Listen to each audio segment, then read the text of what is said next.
بسم الله الرحمن الرحیم. السلام علیکم. ستړي مشئ په خیر راغلی. ستاسو کوربه ابوبکر صدیق خان. قدرمنو تعزیتی ریفرنس عوامي نیشنل پارټي مردان کې بیگم نسیم ولی خان او حاجی لطیف الرحمن اجي صاحب چې د ټول مردان پریزیډنټ وو، د هغوی په وفات باندې د عوامي نیشنل پارټي د ټول مردان چې کوم د هغوی کارکنان دي نو هغوی راغلي دي دغه تعزیتي ریفرنس دی او دغه مرحومونو دپاره به دعاګانې غواړي. نو راځئ موږ سره چې د ځینې شخصیاتو سره ستاسو ملاقات وکړو. په دغه پروګرام کې ما سره سید عبدالغفار باچا ANC صدر ګړی دولزی سر نن راته دا ووایه چې تاسو تعزیتي ریفرنس کړی دی، دې ته ستاسو تیاري څه او په دې موقع ستاسو څه احساسات دي؟ زمونږ خو دا پروګرام دی چې موږ ته خپل مشر خیدروتی د طرف نه دا پروګرام او هغه هدایت را تکړو ته نن برادو او زمونږ مول بیبي وفات شوی را د غیر تعزیت پي او زمونږ دویم نمبر زمونږ د ذلی صدر لطیف الرحمن خان هغه زمونږ د حق رسیدلو د هغې په حق کې به موږ نن دواګانې او قرآن مجید ختمونه به ان شاء الله که خیر. شکریه سر، ستاسو د ټایم ډېر زیات شکریه.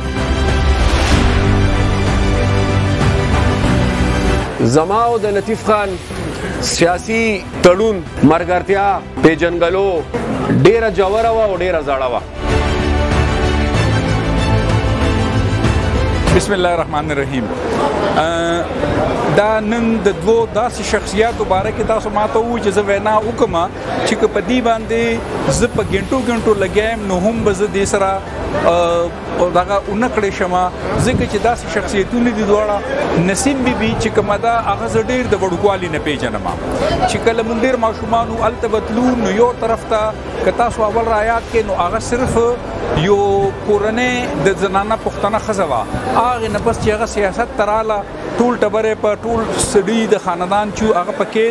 جیلونو کې وو نو هغې چې په کومه طریقه باندې دا پارټي وچلوله او بیا حکومتونه جوړ کړل او دونه الیکشن یې وکړلې او بل طرف ته چې بیبي کومه مینناکه ښځه وه، کومه نډره ښځه وه، نه یې رودونکې ماشاءالله کې هر یو جابر سره په کلکه باندې ولاړه وه تر اخره پورې هغې د خپلې لار نه د دې نه نو د بیبي باره کې خبرې داسې لږ ساعت کې کول چې کوم دي نو دا د هغې شخصیت سره اړ مناسب نه دی چې دونه لږې خبرې زه وکړم. بل طرف ته زمونږ خوږ رور کشر لطیف الرحمن اجي صاحب چې کوم